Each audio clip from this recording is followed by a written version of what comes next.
1 second.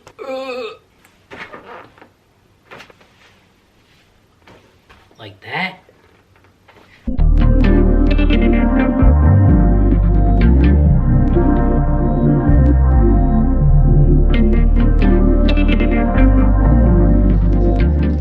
What's up guys, welcome back to another video. So I wanted to do a story time today. It's been a while since I've done a story time, and I know some of you guys enjoy it. I enjoy making them. I just don't always have stories to tell, but I do have one today, and it happened when I was in the hospital, and I thought it was kind of funny. So before we hop into it, my name's Kyle, aka Prince Kyle, don't forget it, and I have an Instagram as well as a TikTok where I share my female to male transition as well as give tips to anybody that would like to hear about it. First, I want to apologize for my hands. I was eating blueberries and they literally stained the crap out of my hands. So I wanted to tell you guys about yesterday. Yesterday was an amazing day. It was a family day because my girlfriend didn't have to work.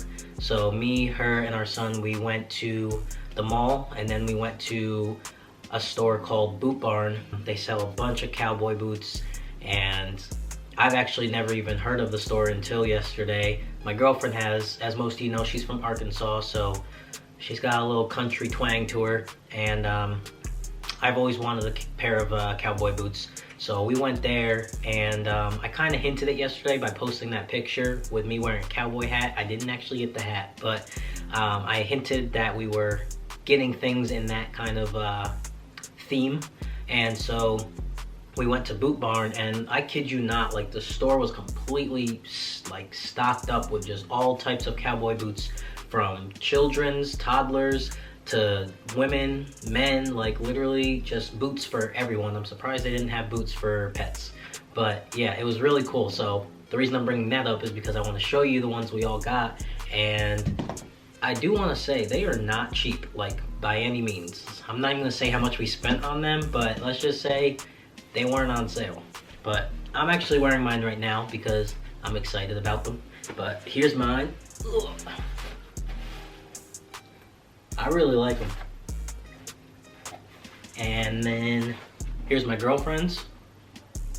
I helped pick hers out. She likes the teal in them, and there was actually a lot of options that had like this little teal accent to them. So she got these ones. And then our son got these ones. Super cute, and he was excited about them too. He loves cowboy boots. When he first moved to New York, he had a pair, and he outgrew them obviously, so we definitely need to get him a new pair. Let me know down in the comments whose you like the best. You better say mine. If you don't say mine, unsubscribe. I'm just kidding. But yeah, let me know down in the comments whose you like the best. So I'm really excited about these boots because I've never owned a pair of cowboy boots before, but I've always low-key wanted one. But where I live, it's so frustrating, but my girlfriend, I love her. She's a very strong person mentally, whereas me, not so much. And I have a hard time worrying about what people think about me and stuff like that. And she was like, babe, at the end of the day, people are gonna have their opinions, and let them have them. So where I live, people are very opinionated, and opinionated in the way of, oh, why do you have cowboy boots? Like, black people don't wear cowboy boots. I've never seen you do that before. Why are you doing that? Why are you trying to follow a trend? Like, first of all, what trend? Second of all, like, I've always preferred dressing more, I don't know, I don't really show how I dress, but I'm a very basic person. I just like to wear a pair of like skinny jeans or straight leg jeans and a cut off tank top that I made myself, or a black or white t-shirt. I'm very basic, and that means I like shoes that are super basic and go with everything. And I wear work boots religiously, like that's all I wear. And with summer coming up, I don't really care to wear work boots because one, they're a hassle to get on, having to tie them up every single time, and also they're super heavy. So with cowboy boots, like for example, when we go fishing and stuff, or just in general, they're just so much easier to put on. They're just, you slip them on and you're good to go. So I knew it was a good investment to make, and I like the idea that the whole family got a pair because they also love them. My girlfriend's loved stuff like that since she was a kid. She's had cowboy boots in the past, and then her son also had cowboy boots. So we just decided to all get a pair. I hope you guys do like them, and like I said, drop down in the comments what you think. Let's get into this story time. So it's a quick story, but I think it's worth sharing because it doesn't happen often, so when it does, I want to talk about it. Now, most of you guys know that my name is not legally changed, nor is my gender mark. So my license says female, and my license says my birth name. And anytime I talk medical stuff, I refer back to my birth gender and my birth name, because at the end of the day, when it comes to medical things, doctors still practice figuring out what your diagnosis is through your born gender. So it would only be right to tell them the truth. So with that being said, everything medical, all of the records, everything that they have on paper said female. But because I look the way I do, nobody thought twice. I don't know if they just like skipped over it, ignored it, thought it was a typo or what, but nobody knew, and I figured they wouldn't because nobody ever does. So when I was in the hospital, they had an IV in my arm, so I had to use the bathroom like every 3 seconds. I was super dizzy. I don't know what was going on, but I had really bad vertigo, so I had to go to the bathroom a lot, and I was super dizzy, so getting up was not too easy. And so when I would have to go, my girlfriend would call in a nurse and be like, hey, my boyfriend needs to use the bathroom, da-da-da-da-da, and they'd come in, and like, I kid you not, it's awkward. It was awkward in the moment, but now it's kind of funny. So I'd be in there, and the nurse would come in, and she'd be like, are you still feeling kind of dizzy? And I'd be like, yeah. And I'm thinking she was gonna offer to like help me get up and go in there, or tell my girlfriend to help me go in there. And she comes in with a urinal, and she was like, oh, you can just use this urinal. You don't have to go far. You just do what you gotta do, and I'll be back to take it.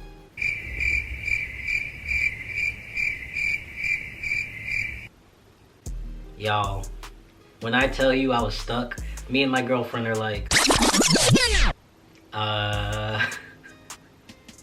so awkward.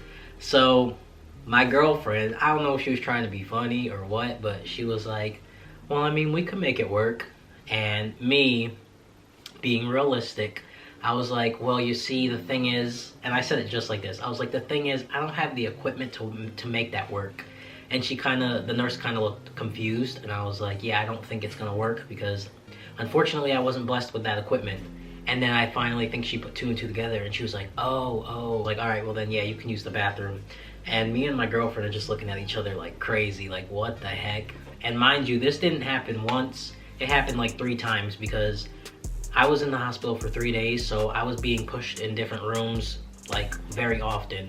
And I had an IV drip in me the whole time, so I was using the bathroom at least like 9 times each day, and I had a different nurse a lot of the times, so I had to retell this story to every single one of them, because like I had to do what I had to do, and they kept thinking I was able to use this urinal, but I was not.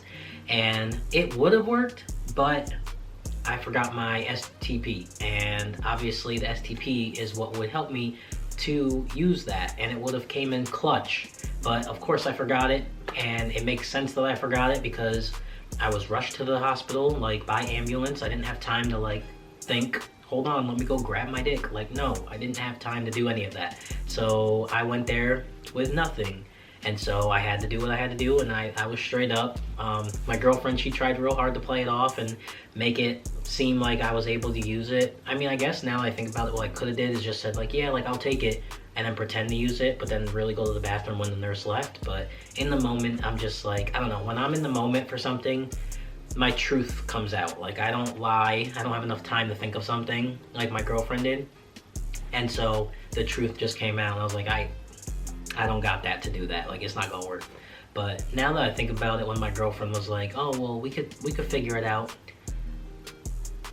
Could y'all imagine me trying to maneuver? Let's just, hypothetically speaking. So imagine me in the hospital bed.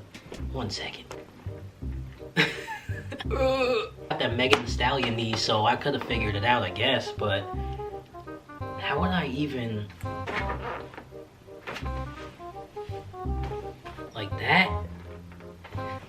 It wouldn't have worked. I would have gotten pee everywhere, let's be real. Pretty much that whole entire hospital stay, I was outing myself more times than I would have liked to, but I'm in a point in my life where outing myself is not that big of a deal. Like, I used to get so in my head about it, so messed up about it, and then, I don't know, I guess, I don't want to say I grew up, because at the end of the day, for some people it makes them more dysphoric than others, but I guess I've just been transitioning for so long, and making the choice to not change my name and my gender mark in the beginning stages, and now I just literally keep pushing it off year after year after year. I will do it. I'm not saying I'm gonna like die with my name what I was born with or whatever, but realistically it's like where I'm at in my transition, I'm just so confident that I don't care enough, and it's not on my top to-do list. Like, my main thing when I transitioned was to get on hormones and to have top surgery. Anything else was like, I'll get there when I get there. So I don't know, I just was never in like a huge rush to figure all that out. Like, I know a lot of people, that's like the first thing they want done. For me, it really doesn't bother me. And yeah, I have moments just like this story where things get awkward, but like the chances of me seeing these people again are little to none. And even if I were to see them again, like, the thing is, they just, because in their eyes I look masculine and appear the way that they would perceive a man, even when I outed myself, they were still so fixated on calling me he and stuff like that. And I mean, I also told them that I do have a preferred name, so like once I told them my preferred name, like, they were on cue with it, because it was a lot easier for them to call me that anyway because of how I look. Honestly, it is what it is, and they make for good stories, I guess. Another way I try and look at it is, once my name is legally changed and gender mark is changed, I'm not gonna be able to have cool stories anymore, because then I just kind of get consumed within the norm. And I don't know, in a way I kind of like not fitting a perfect description of what it means to be normal in America. Like, I don't know, sometimes I kind of like being different. I hope you guys enjoyed this story as much as I did. Honestly, I thought it was funny. The more I tell it and the more I think about it, like, it gets funnier and funnier, to be honest. Because I'm really trying to process how I would have made that work. I wouldn't have. I hope you guys enjoyed this video. Next video coming out will be me and my girlfriend's Q&A. I asked you guys to send me a crap ton of questions that you had for the both of us, and we have a lot to work with. We got a lot to answer, so I'm excited to make that video with her. And as always, stay true, be you. Peace, guys.